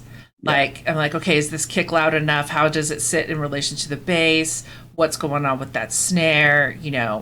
And it becomes really hard to like step back and hear it as a whole piece. Monty, I'm so glad you mentioned that about the subscriber only. That was a complete and total accident. I do not do subscriber only. If you guys want to subscribe, that's awesome. Enjoy the emotes, but I don't do this for subscriptions. Like, any money I get ends up going back into music anyway. And honestly, if Twitch had an option where I could just say, just send it all to charity, I would do it. Because awesome. It's just not, it's not about that. Anybody that wants to get rich in drum and bass, come and talk to me, because I need to disabuse you of the very idea that anyone could become rich off of drum and bass. Yeah, I think there is obviously some very big names have done extremely well from drum and bass production and flowing on to becoming world class, like DJ acts. But yeah, if there's a few, like when I mentioned those few local guys, one of the guys, like Villain, love him, brother. But it's like, man, like, you've stopped working to work on drum and bass, and I was like, your music's like killer, but you're not going to get, it's not a career move. You need a job to support you. Yeah. And then make the music as a hobby. And, if you get something out of it, like financially, then so be it. But yeah, it's like, for me, music is very, very much a hobby. Like, I have never done this, like the DJing that I'm doing now. It's never about like numbers, like whatsoever. Like, I don't give a shit if I put a mix out, or the Studio Culture crew, like there's three of us obviously in the team. If we put a mix out, 10 people listen to it, 30, 100, whatever it is, like, I don't care. And we don't care, like, but the people that are listening to it, I feel like, they're the ones who I want listening to it. Right. You know what I mean? Like, right. yeah. And that's like, yeah, it's never about numbers. So, yeah. Yeah. Speaking of that, guys, I just put it in the chat. Studio Culture doesn't even have 50 subs yet, or 50 followers yet. So if you are here and you are not following Studio Culture, even if you think you won't like them, please throw them a follow. Yeah, thank you. At 50, you get affiliate. And I hope Jason will do me the solid of helping me get to 100 on YouTube so I can have a URL and not a freaking number. It's so funny. That was the little goal of ours. We haven't done a lot of work like through Twitch. We have a weekly show now, Unified Music, which is every Friday night at 8 to 10 p.m. UK time. Yep. And yeah, so we use Restream to obviously put that mix out to, so we've got obviously our Facebook page, a YouTube channel, Mixcloud, which is where most of our followers are, and the Twitch account. And the Twitch has never been much of a focus, but yeah, there is definitely a very cool drum and bass community that it lives within Twitch that I think we would love to be a part of. But yeah, no, it is what it is. If you here's the thing about Twitch. Like, you were talking about your first house party, right? That like really sealed the deal for you. Yeah. Twitch, to me, DJing on Twitch feels very much like being at a house party. Like, for me, it's super relaxed because it's very transient. If I make a mistake, I throw up my silly pro DJ gif and laugh and we move on. Yep. But like, my thing is, I'm going to play anyway because I love the music and it's important. But if nobody shows up, well, I was going to play anyway. And if one person shows up and we get to interact a little bit over the music, that's amazing. Exactly. Yeah. I just, thanks to Mona Lisa, she gave us a follow. Yay, Mona Lisa. Yeah. And keep an eye at, so I'm not too sure if it's Friday yet. To everyone I'm How chatting do you to. say, so I know there's Zila, right? Yeah, Zilla, yeah. Alex. And how do you say the other name? So his alias is Who, Sergio. Okay. Yeah. So he's from Romania. So, I didn't know if it was like WHO or, something Who. that. We all met just through Mixcloud. So, That's awesome. I love that you guys are all over the place. Who and I kind of sort of connected in sort of 2019 through Mixcloud, and we just we're chatting heaps just through Facebook or whatever it was, and we started doing some collab mixes where we'd both mix half a mix each, and obviously during that whole lockdown period we kind of thought, well, let's come up with a little bit of a brand, which is how the Studio Culture thing started. And then Zila was always there with us, either doing a mix with us, we're chatting, and we're like, why don't you jump in as well? So he was there pretty much right from the start too. We kind of, we were just sort of pumping things out like randomly at first, or for quite some time, until we sort of just decided, I noticed that a lot of, people when they, on the Insta stories and stuff, they post, it's that time again of the week for such and such a show. And I was like, well, maybe we can lock in a time, that, and then people eventually will kind of go, oh, cool, it's 8:00. It's time for Unified Music, So So we'll see, this week we've got HK Sage. I'm super excited about that. Oh my God, you wait till you hear this mix. It is freaking insanely good. His mixing abilities and track selection. You're going to hear a lot of unreleased music from himself, from Wes, Echo Maddox, of course. There's a whole bunch of stunningly arranged music. I like to use the word arrange. Yes. I consider my mixes an arrangement of, it's all about, these little highs and lows of feelings, I guess. So, yes. Yeah. So yes. HK Sage incoming. Yes. Well, and I'm not surprised because his music is incredible and has all of that. So, if you can do it in 4 minutes, you can definitely do it in an hour. Totally. Yeah. And for anyone listening, if you can do it in 3 minutes, you can throw another 32 in there and go for 5 for 4. Yeah, Okay. I think there's Like, some of the music coming out now is probably a wee bit too short. Yeah, I'm like, and probably a little bit like you, Kelly. I like the sort of 5 to 6 minute stuff where it's got a really nice big intro that I can actually mix. There's some intros that they're about 30 seconds at best with some of them, and then it's just boom, and it's like 16 bar intro. No. Also, intro that has bass in it. I'm like, do you even oh my mix? god, no, yeah, Like, no. do you understand? Yeah. But I think, okay, Mona Lisa said it too about what happened to 5 to 6 minute tracks. That, guys, is being a vinyl DJ. Straight up. Totally. That's what that's about. Yeah. I mean, I have records that, like, one of them has like 112 bar intro. Like, it's insane. Ooh, but it's so on. good. Yeah. Like, you could go to the bathroom with that record on. Well, FX 909, he still makes music, and it still has like a kick from the very first like sound. It's like just like straight away, and it is a full like intro that you can mix with, and and it just gives you a bit of time. But I can understand, I guess, where people are coming from with these shorter tracks when you're looking at platforms like Spotify and that sort of stuff, which I do not get into whatsoever. I could see if you put a track on Spotify that has a 1.5 minute intro, you're going to lose that young audience in about 45 seconds, I think. I don't know though. Like, I wonder about that, because for me, if I'm listening to something like Spotify, it's usually like background music. I'm like living my life, I'm working or whatever. So I'm not like anxious for the drop, right? Like, I just want a good track. And so if the intro is interesting or kind of atmospheric or whatever, it's cool. But yeah, DJs, like your average DJ, like young DJ, is not playing a lot of your track, and not for mixes so fast because they're on digital. They don't need a big intro. But don't make music for DJs. Anybody that's listening, honestly, a lot of us are lazy and don't know what the hell we're talking about. So don't make your music for DJs. You're laughing because it's true. I know.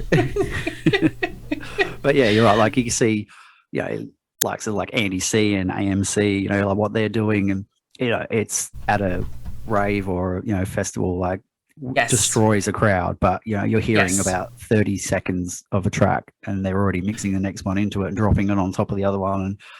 And people hear that one little bit of maybe the 9 or something, and they're like, oh my god, that's the 9, and then all of a sudden it's like whoosh, bump, dump, and it's something like weird, and so. Like, take my hat off to what they're doing. It's pretty cool. But I love like Andy C is a talent, man. He is basically remixing tracks. Like, that's what he does. That's and it's impressive. It's not cool. It's not what I'm gonna do as a DJ. It's not what I'm interested in, but it's amazing. Yeah, totally. And there's no knocking it. Okay, we gotta say this. I don't know if Eric is still here, but we gotta talk about this. HK Sage says, just my preference to make music for sets, though. Thistle and Ecomatics have very non-DJ friendly intros, but I love playing their music. Yes, let's talk about non-friendly intros that are 53 bars long. Eric, Ecomatics.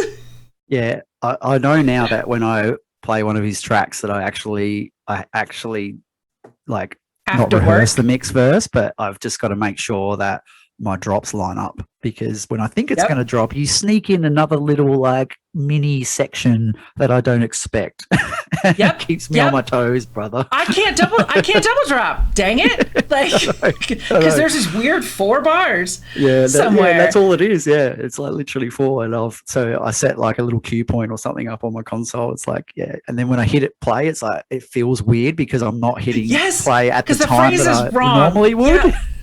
Yes. But I guess that's what makes him unique to other people, in a way. So Eric, we do love you, which is why we put up with it. Like that's Absolutely. the proof. Like you I know, honestly, yeah. maybe this is his plan and he's like, I'm gonna find out who really likes my shit. I could see him like rubbing his hands. I'm gonna make him work for it. Yes, Smithers. Excellent. But Yeah, like Sage said, I don't even make it line up. Just vibe through it. Yeah, Oh, love it. that's a good one. You know who else makes long intros? And I think you've been around and noted and asked me about it when I played some of his stuff. Is External Subway. Almost Right. all of his tunes that I have, and they're all new, like recent, have Yeah, like okay. 80 bar intros. Yeah. And Okay. they're like, this guy is like, if he wasn't around 20 years ago, he has done the work because his stuff is so good. External subject, is it? Subway, External Subway. Subway. I have. Oh I my can honestly gosh. say I Okay. have not heard any of his tunes. So this is good. I like this. I'm telling you, you have because I I know probably you have have, heard yeah. me mix before. So Yeah. you have heard some of it, but yes, so good. He has his own show on Bass Drive. Oh boy. Yep. Cool.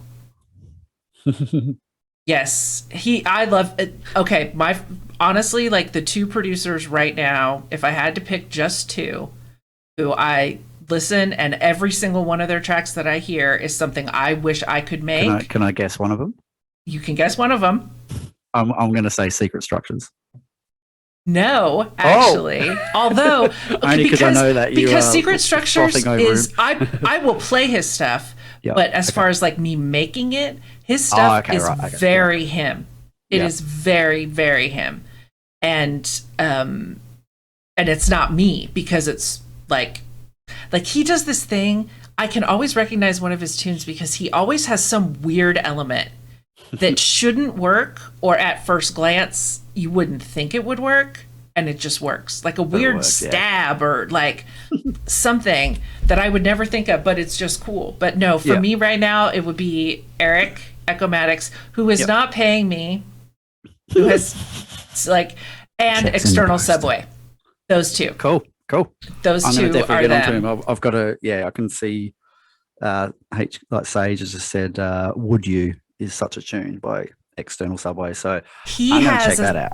He has a tune that I got on dub with Gemma Rose. Ooh, And it is love her amazing. vocals. He has a tune Yeah. with Gemma Rose and one with Leo Wood on his Movements LP that came out last year. No, Yep. this year. And he's got this other track coming up with Gemma Rose that she sent me. It is incredible. It's incredible. Sick. Yeah, All right. totally Would sick. you like to? Let's just branch off from there. Would you Yeah. like to hear a couple of interesting, maybe a couple of stories, interesting, funny stories? Yes. Relating Hit me. to my musical DJ journey. So Yes. I had to Let's write. do I had to it. write some of this down because like the more I started thinking about it, the more like stuff popped into my head. But I'm I guess lucky enough to know Calix and TB extremely well. Very good friends with Larry Calix and then TB as well. But I was part of the guys who brought over Calix for his first ever Australian tour, I guess, and Adelaide show, and that's where we first, I guess, connected. And if I go to my reference paper here, it was somewhere. You are the around most sort of- prepared guest I've ever had, except for my friend who we did like an actual like genre exploration. Classic. I'm Yeah, so so this is 2006. So yeah, I've known him like since then, basically. We had he did this is before he sort of teamed up with TB. So he did a gig, like obviously that show that we had, which was a wicked show. We had like a rammed club. He came back a year or so later, and I was lucky enough to play straight after him. So again, like he always like fills the house. And I jumped on straight after him. I played my first, like the only track that I've ever played of my own out, which I'd made with a then friend, no longer. Intro track was mine, and did my set, and it was pumping. There was girls dancing on the podiums, and he comes up to me. He comes up to me during my set, and he's like, Jace, he goes, how come I didn't get girls dancing on the podium during my mix? And I was like, I don't know, man. Like maybe they just like me better than you, you know. Like, and he, you know, we, you know, he's a really funny guy, and we just, you know, like we've always had these sort of funny little jokes. And it was, I reckon, the following year that he came down with TV, one of their sort of first kind of Calix and TV like shows, and they came up with the label name. So they made a label themselves, which was called Momentum Music. And, you know, it didn't last long because Ram then swooped through and, you know, took them under their wing. But yeah, they came up with the name of this record label at about 4 a.m. at an after party after their gig, you know, where we were all just, you know, like pretty cooked and, you know, having a laugh, and we were all trying to like have our input. And yeah, they came up with that label name there, like, you know, with us. So which is kind of cool. They then came back a few years later.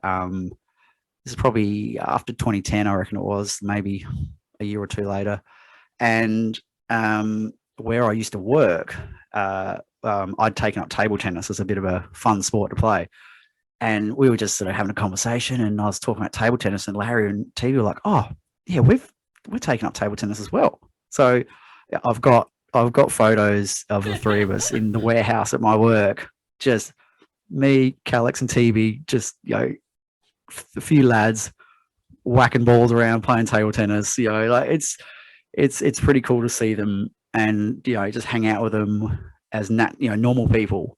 You know, and you look at them as international kind of drum and bass superstars, but yeah, they're just like us, you know. And we had some really good times.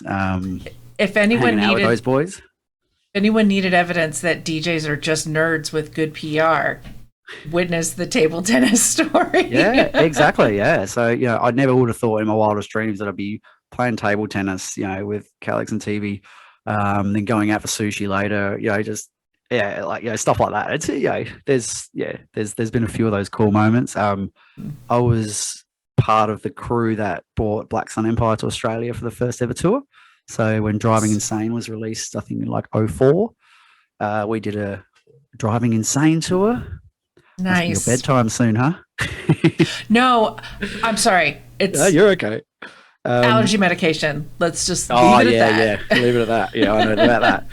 And then the same with Face as well, I guess. Like, having him in the, you know, we brought him over for the Psycho tour. So when he released Psycho, when he was actually, Face was originally a duo. So it's Flo and Nick, and then Nick had sort of parted ways just before he started this tour. And that was pretty special, sort of having him. And we took him to feed kangaroos and stuff, and and then later bringing him and Misanthrope together before they started Neo Signal. Hanging out with those sort of guys. I got, like, this is when my daughter was maybe like 3 or something, 3 or 4.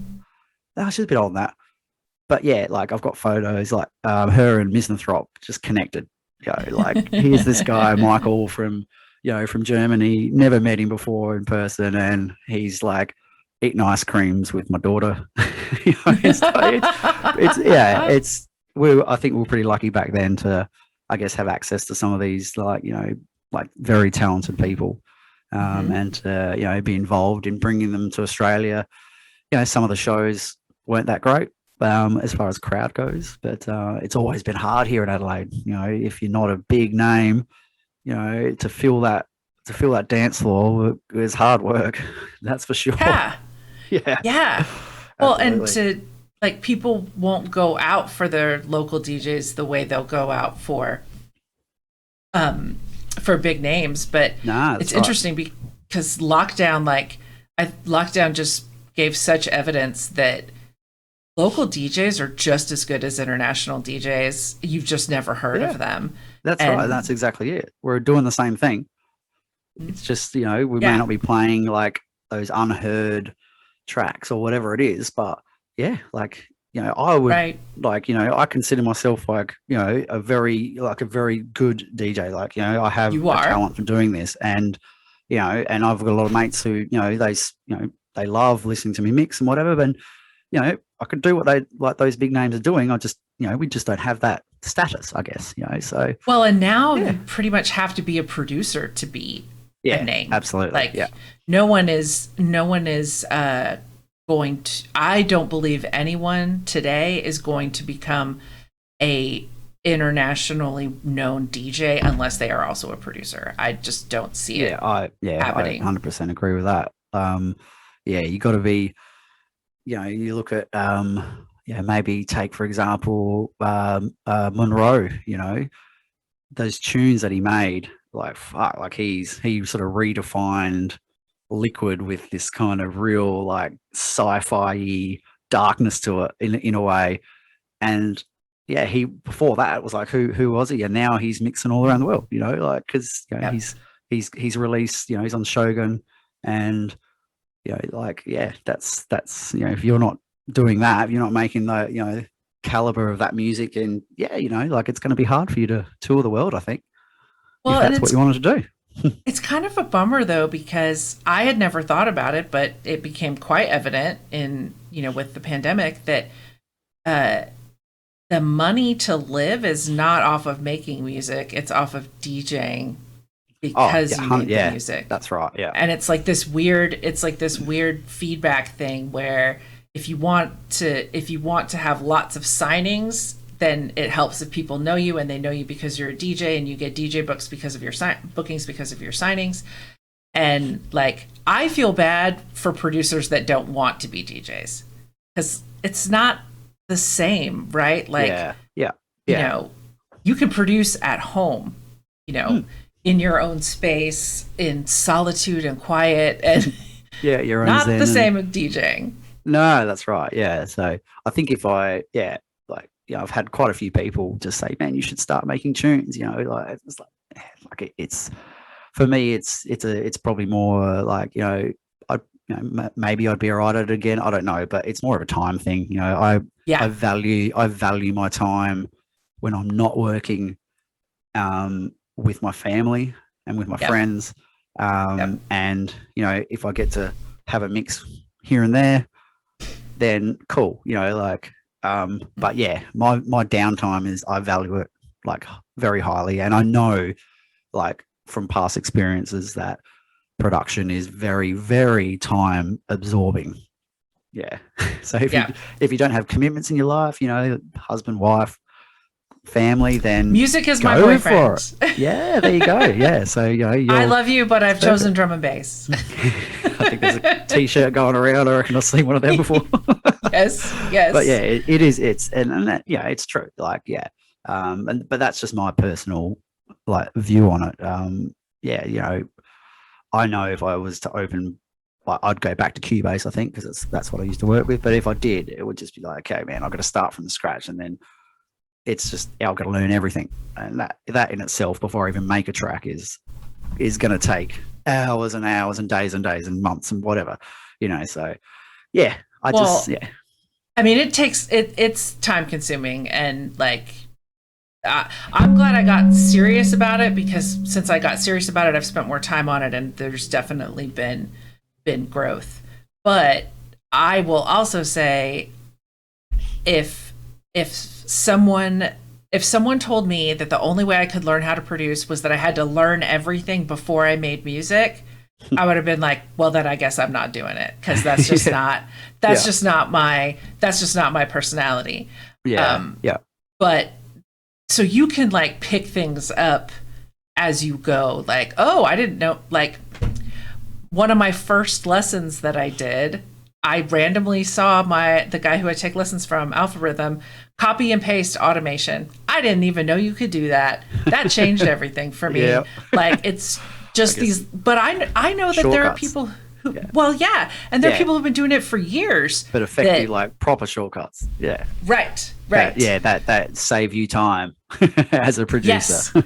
Yes. I think that would again, they take care of the boring stuff. Yeah, that's right. Yeah, instead of having to, like, I remember just having to draw, like, you sort of physically draw, like, filter movements, within Cubase and stuff, like, and I'd, like, click there and then down and then back up, and it's like, man, this is taking forever, and all I'm getting out of it is just like a single noise. I just learned recently, believe it or not, from a reel on Instagram, that there is a feature in Ableton where you can take an LFO and map that to an effect. So you could map your filter to an LFO. Yeah, right. So it'll do it. You don't even have to draw automation. You just say, okay, these are the characteristics I want of the movement of my LFO, and I want that mapped to, I don't know, a high pass filter from 1500K to 10,000 K.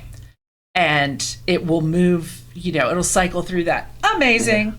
That's so cool. Yeah. Amazing. And it's funny, like when sitting into a couple of the Good Friday shows, Johnny's thing a little while ago, and you guys start talking, a little bit of production talk, and I just like, you could just kind of on this like reverse sound, like beep, beep, beep, beep. Homer going into the bushes. Oh no, yeah, into the bushes. I was like, yeah, this is my cue to not understand anything you guys are talking about. Well, John and I have laughed about the fact that like we will pick up on like the tiniest little detail in a track and be like, oh my God, that triangle hit is amazing. It's just like the tiniest little one little little thing. But Yep. I mean, that's actually a cool thing about, I don't think you just have to be a producer. I think you could do that as a DJ too, is like when you listen for a long time, you get better at like more and more little things will jump out at you and you'll be like, that's kind of the difference between a good track and a great track, right? Or like those little those little so things. like my mate so who from Romania, one of the Studio Culture boys, he's part of the DMB Academy with Human Nature. Yes. Yeah, so I didn't know he was part of DMB Academy. That's awesome. I think I know he was. I'm pretty sure he still is. I'm not sure. But he's still, making tunes, and his tunes are getting better and better and better every single time. Like I listened to him. He sent me one yesterday, and I was just can't wait to hear those. Yeah, I was like, dude, I said, this is cool. Actually reminded me of one of Eric's, like had that real echo-matic-y kind of bass line to it. And he's like, I don't know what to do next, like I don't. And I said, well, look, I can't like educatedly tell you what you need to do, but I said, for me as a listener of that track, it needs to have variation. It needs to, I said, with your like just the break itself, just little subtle change ups to create this feeling of movement is probably what I, then that's all I could say. It's like I can't actually tell you because I don't really know, but listening to it, it kind of just, it sounds like it's kind of this, but it needs to be kind of like, this, like it needs to have something to kind of go bomb and then just back down and then and then, like, yeah. So, but as that's a producer, important. Like, yeah, like I barely started producing, but I've been listening to this stuff for 27 years. I can hear a lot better than I can do. Right. So and I'm a DJ. So you hear things differently and it's valuable feedback. You don't have to know how to, I don't know, whatever. You don't have to know the ins and outs of compression to be able to say, yeah, this track needs a little something, or this element doesn't feel right. There's a comment here which just made me laugh. Is it Magic Melody? Is that how you say it? Yes. Like wine snobs, but D&B. We didn't talk about wine. We haven't talked about wine. I work at probably one of the, if not the busiest winery in Australia, which is, if you Google it, Darrenberg, and Google Darrenberg, the Cube. I basically work in a big Rubik's Cube building, and yeah, I am very passionate about wine. You'll have to teach me something. I've never gotten into wine. I like beer a lot, but I've never gotten into wine. No, it's I've recently done some like courses, and I can like get my wine snob on courses? If you want me to. No, you got to do certain levels before you can become, like, they will even look at you to become a sommelier. So it's called WSET. It's an international course. It's based in UK. So there's different levels of the course you can do. So level 1 starts. I've recently done level 2. Level 3, and then level 4 is like a diploma, and then you can probably go on and become a sommelier, or I guess the end goal for some of these guys would be like a master of wine of some sort. But yeah, like I won't get too distracted by Well, by this wine is talk. interesting. But this it's a very much part of my huge part of my life. That's for This is sure. interesting. DJ Magic, he's just told us Magic Morty. He says, I work for the best Bordeaux Burgundy importer in probably Australia, New Zealand.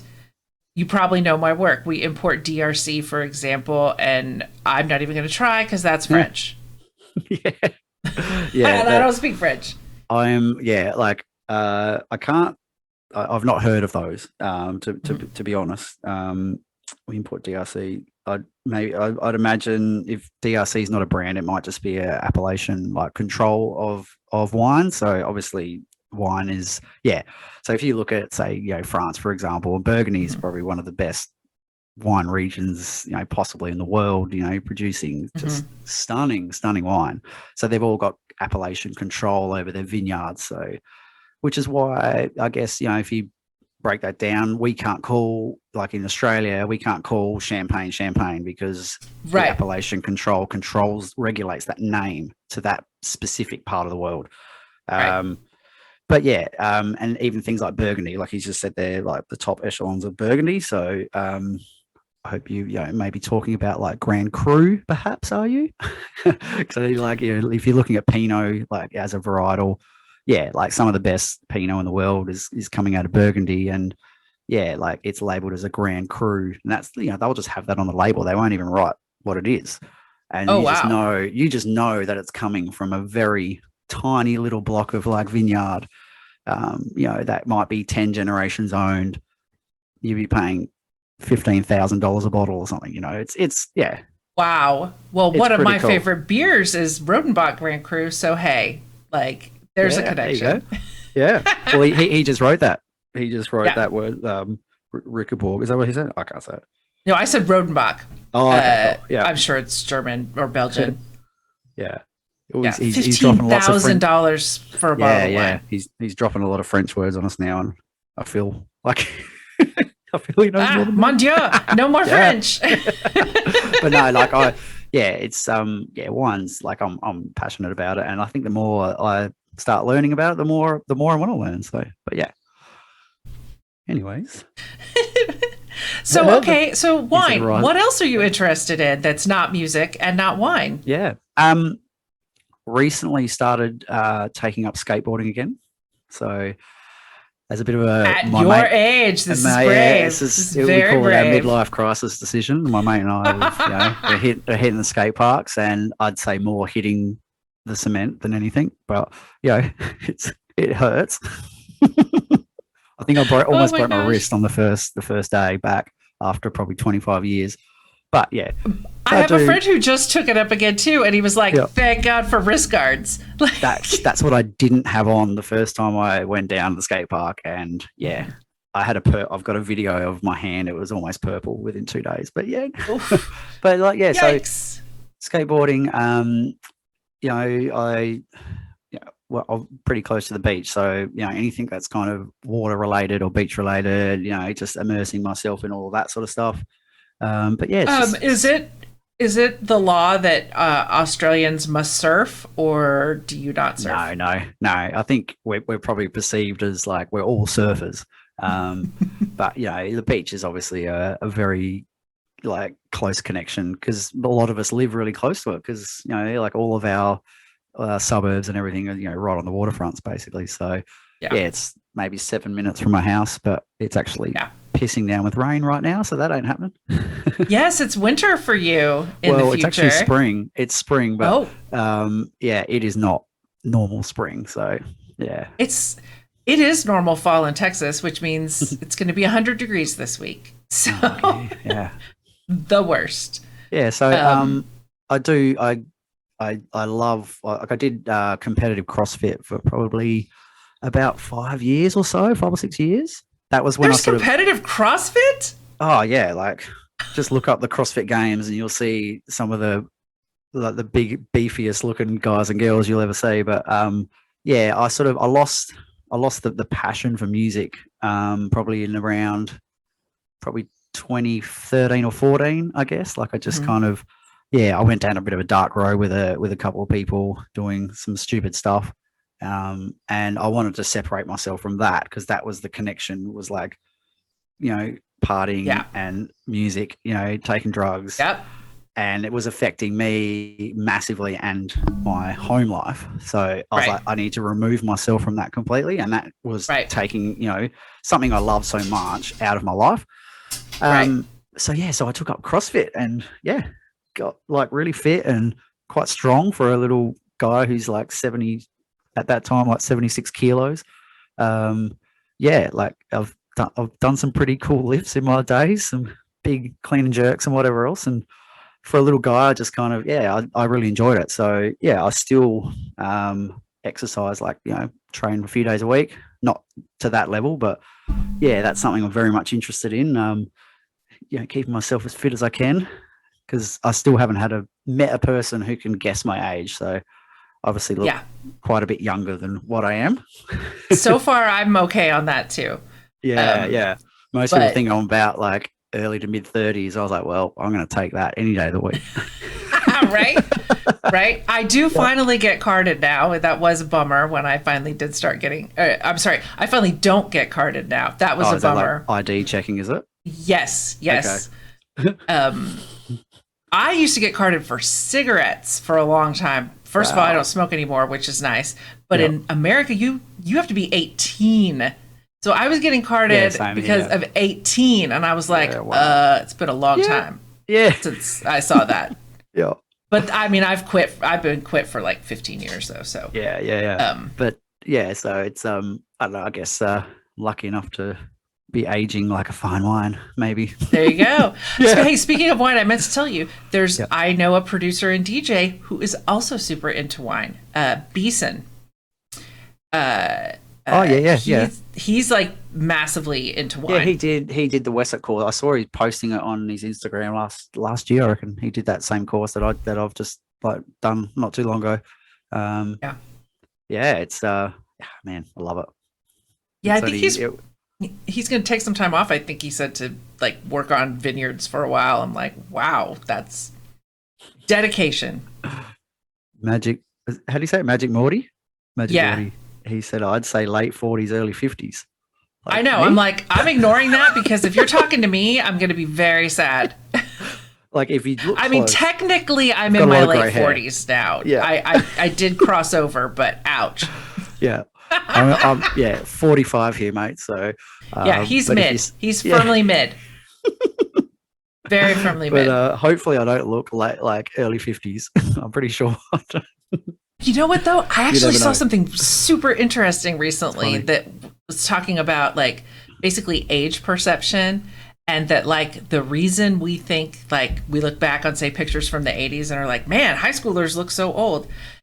They said that part of the reason for that is this psychological thing that people that say were in high school in the 80s still in their 40s, 50s, 60s adopt style characteristics from that time. And so if you were not from the 80s, you look at like a 60-year-old and they're like, their style or hair or whatever is like similar to what they were rocking in the 80s. And you think, oh, that's what old people do. So, that's how Yeah. old people dress. So you look back and you're like, oh, Yeah, look, a yeah. bunch of old people. Yeah. Very interesting. Yeah, I Um, remember picking my daughter up from like high school and just seeing these like boys in the last year or two, and which had full beards, and I was like, man, like whoa. I don't think I even shaved until I finished high school. Like I just didn't even have any facial hair. So what are they putting in the chicken? Like, Well, I these had a crazy friend. hormones. I had a friend who was almost full gray by the time he graduated, but that's like some genetic, thing. Which, yeah. Jason, it is 1 minute. We have been I doing this can't for an believe it. hour and 59 minutes. I just saw it there, and I was like, man, this is. You said it would go quick, and I told you. You're right. I Actually told bought you. a chair. I actually bought a chair, with the anticipation just in that I case. wouldn't last 2 hours of standing up. It's been holding my water. No, it's been There you awesome. go. Curly, Yes, this has been a blast. yeah. We'll have to do it again. Like I wanted, I need to get back and do a couple like special episodes. Like educational or like let's go through specific tracks or something like that, and talk like that kind of stuff. Yeah, totally. Magic Morty. The place to follow Jason on Twitch is in the 2020 Studio Culture page, because that's where he DJs. That's where the Unified Music shows are tomorrow at 8 p.m. HK Sage. Yeah. Tomorrow, HK Sage is playing. We're going to have a mix from him at 8 p.m. UK time, correct? Exactly. Yep. All right. Yeah. And is it a 2-hour mix or? Yeah, it is. Yeah. So, nice. It's like an hour and 56. So, awesome. Will not disappoint. Couldn't throw in another 4 minutes, huh? Yeah, no, yeah. Like that's like one more track, right? Dude. But if you just search 2020 Studio Culture, like we've got a YouTube page, Mixcloud, and then the Twitch page is like we mentioned earlier, something that we've not really focused on much, but I feel like like there's sort of a chunk of awesome people that we're potentially missing out on. But like I said, like it's for me and for us, it's we just love doing what we do, and people will listen to it, then like that makes us happy, so. And that's what it's all about, isn't it? Just doing things that make you happy. Well, that's the thing. Like, people send you music, and it's like, oh, I feel like I should be paying for it. But, man, music is nothing if you're not sharing it with people. Like, that's right. At least half of the enjoyment is sharing it with other people. So, guys, I just posted in the chat the links to Jason and then Studio Culture's pages with all of their sites, all of their information. Follow 2020 Studio Culture on YouTube. You will not regret it. Amazing mixes, and this has been a blast. Oh my gosh, we gotta find somebody to raid. Speaking of Twitch and Twitch culture, so this is a whole new thing to me as well. Like I've heard all about this raiding stuff, and I think, what do? You take all your listeners and just jump in someone else's page, do you? Is that what it is? Exactly. Yeah. Okay. Exactly. Yeah. Johnny talks about it. I'm like, this is like a foreign language. Okay, so we should either do Juice Drum and Bass or Mr. Burt Yogurt. Mr. Burt Yogurt has been on forever, so I'm saying let's go to Juice. Juice Drum and Bass has been throwing events in Portland for 16 or 17 years now, monthly events, and they bring everybody. Yeah, right. And Shamin is the owner, operator, founder of Juice Drum and Bass, and she also has a booking a booking agency. So she like manages like she did LTJ Bookham's tour when he was here. She does Random Movement. Wow, that's cool. Like Red Eyes, I think. So it's gonna be they have Goldie coming up this month. So but they're a great group of people. They really love Liquid and all kinds of cool stuff. But we'll raid into them. Jason, again, it's been a pleasure. Thank you Thanks so to everyone much. Thanks been awesome. for inviting me.